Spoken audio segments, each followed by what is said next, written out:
I'm Zach with Beaumont Events. Welcome back to our ongoing series over the history of the Jefferson Theatre.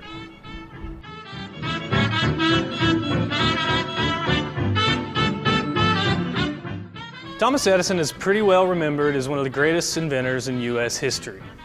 Another thing he's really well known for is aggressive patent litigation. Did you know that Hollywood became the location of choice for independent filmmakers due to its placement far away from Edison's patent hawks in New Jersey? Now, there's a lot of information that I had to put into this episode, and there's a lot of details that I missed. So if you want to find out more, it's only a Google away. Now there's a change in the weather, there's a change in the sea, and from now on... Edison's Kinetoscope was one of the first commercially produced motion picture devices.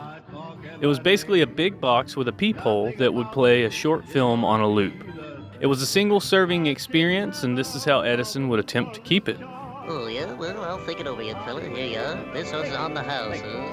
However, once the kinetoscope reached France, it would inspire the Lumiere brothers to invent the movie projector, turning Edison's single-serving experience into a communal spectacle, as well as kickstarting the European film industry.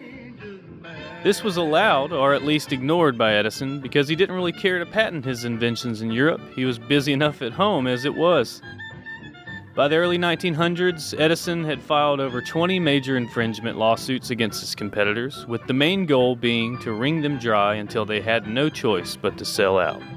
While everyone was so tied up in litigation, the American film industry quickly fell behind its European counterparts, and it was a divide that grew not just through free market forces, but also cultural demand. European films were longer, they were more interesting, unlike films produced in the States, which were still a bit gimmicky.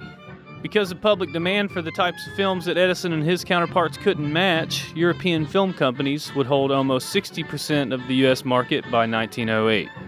That same year, Edison decided to finally put away his lawyers and asked his competitors to join together to form the Motion Picture Patents Company, also known as the Edison Trust, in an attempt to shut out this foreign competition. This trust would hold patent rights to every step of the filmmaking process in the United States, forming a literal monopoly on the American film industry, and they quickly put that power to use. The first big change, and the piece of the puzzle tying all of this to Beaumont, Texas, was the creation of a distribution arm of the trust called General Film Company.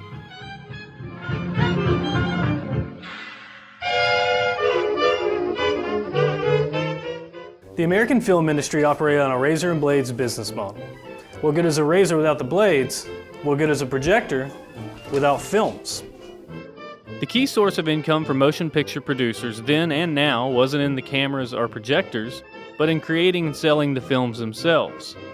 Until 1908, they'd never really bothered cracking down on the over 10,000 moving picture houses in the U.S., and operators like Beaumont's Sol Gordon could buy film reels outright from a wide selection of U.S. and European outlets. But all of this ended when General Film Company changed the rules of the game. First off, it would be operating on a rental-only system from then on. They would charge a lump sum of 13 cents per foot of film each week, and you get whatever they decided to give you. If they found out you were screening any films from other studios, you'd be cut off. On top of all of this were the licensing fees, $5 per projector per month, $2 operator fee each week, as well as random charges of $100 to $150 for damaged film. And if you didn't play the game, your theater was basically doomed. That sounds like a pretty bad deal, huh? Well, that's exactly what Beaumont's own Sol E. Gordon thought.